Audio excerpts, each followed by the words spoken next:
Shalom, saudara. Jumpa lagi dalam renungan harian GP Kris Pangkal Pinang. Hari ini kita sampai kepada pertanyaan ke-12 dari The New City Catechism. Mari kita sebelum merenungkan firman Tuhan, kita mulai dengan doa. Bapa kami dalam surga, kami bersyukur untuk hari ini. Kembali kami menaikkan rasa syukur kami, terima kasih kami karena anugerah dan kebaikan Tuhan yang Tuhan limpahkan dalam hidup kami. Penyertaan Tuhan yang terus menyertai kami, menopang kami. Terima kasih Tuhan, hari ini kami mau belajar firman-Mu. Tolonglah kami, pimpinlah kami, berikan hikmat supaya kami boleh mengerti kehendak-Mu. Demi nama Tuhan Yesus kami berdoa. Amin. Pertanyaan ke-12, apa yang dituntut Allah dalam perintah ke-9 dan ke-10? Jawabannya, perintah ke-9 bahwa kita tidak boleh berbohong atau menipu, tetapi mengatakan kebenaran dalam kasih. Perintah ke-10 bahwa kita merasa puas, tidak iri pada siapapun, atau merasa marah atas apa saja yang Allah berikan pada orang lain atau diri kita. Yakobus 2 ayat 8, jikalau kamu menjalankan hukum utama yang tertulis dalam kitab suci, kasihilah sesamamu manusia seperti dirimu sendiri, kamu berbuat baik. Saudara, perintah ke-9 melarang kita untuk memberi kesaksian palsu terhadap sesama. Perintah ini ditujukan supaya kita menguasai lidah. Bagaimana kita menguasai lidah kita?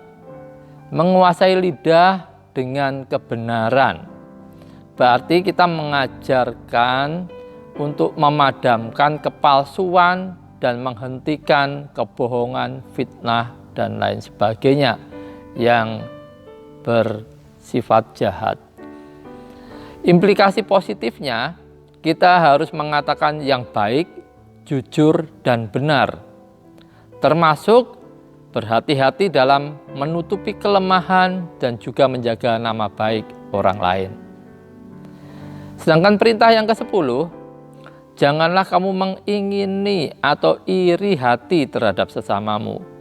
Jika saudara dapat membayangkan hati ini memiliki tangan, maka iri hati itu seperti tangan yang mengambil sesuatu, mengingini sesuatu, memegang sesuatu yang bukan miliknya.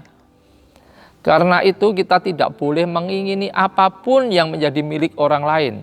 Kita tidak boleh mengingini pasangan orang lain, ternak orang lain, harta orang lain, dan apapun yang dimiliki oleh orang lain. Perintah ke-10 memberi kita semacam pagar yang melindungi kita dari kecenderungan-kecenderungan iri hati yang melanggar batas. Ketika kita iri hati, kita sebenarnya sedang berkata bahwa Allah tidak adil. Kita protes terhadap Allah dalam hal Dia memberi pada ciptaannya, karena Dia tidak memberikan semua yang kita ingini. Demikianlah kecenderungan hati yang telah berdosa, ingin mengambil hal-hal yang bukan miliknya, baik milik sesama maupun milik Allah, itu yang diingininya. Kita dipanggil untuk menguasai, mengendalikan, dan menyalurkan keinginan-keinginan pada hal-hal yang baik dan benar.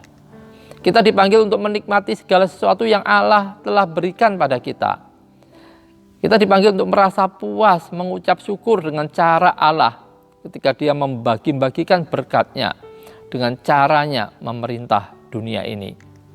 Kita dipanggil untuk tidak keluar dari kepuasan itu dengan mengambil atau mengingini sesuatu. Karena jika kita melakukannya, kita melukai sesama kita, dan terlebih lagi kita mendukakan Allah. Hal ini berlaku sekalipun tindakan mengambil yang bukan milik kita itu hanya dilakukan dalam hati. Secara fisik kita tidak lakukan mengambil, merampas, mencuri, tetapi di dalam hati kita mengingininya. Saudara, mari kita belajar untuk mengatakan kebenaran, dan bukan hanya mengatakan kebenaran, tetapi mengatakan kebenaran dalam kasih.